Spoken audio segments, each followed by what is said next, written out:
Mà nó đang quay thôi.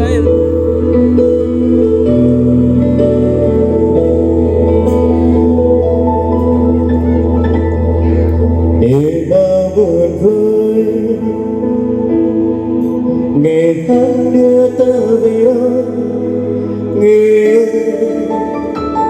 yêu trong cuộc đời yêu ước một tình yêu nếu trong đời anh yêu em từng đêm nhạc ru tiếng hát trôi về với em để đã cho ta gặp nhau từ đây trái tim hao gầy những tháng năm chờ đau biết chăng lòng anh đã bao ngày người xin lắng lại còn tim anh muốn nói tình yêu đó riêng cho em một đời mãi không quên bài hát ta nghe mỗi tình thân nào đời bao giấc mơ đều nhiều trong anh vẫn yêu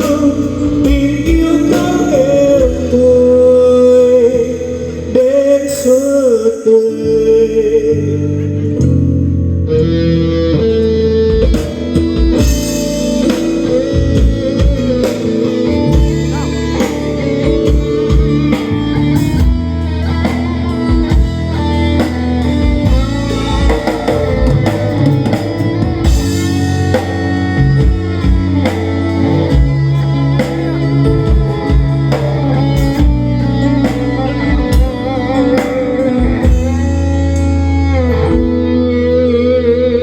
Đời bao buồn vui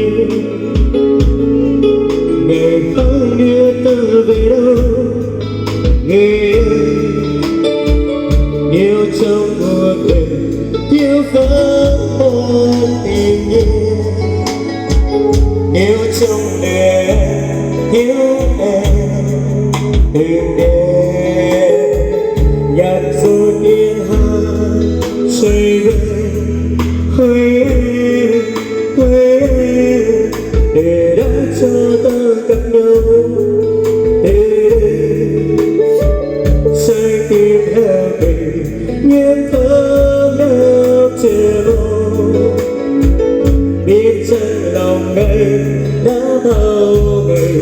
người xin lắng nghe đây còn tim anh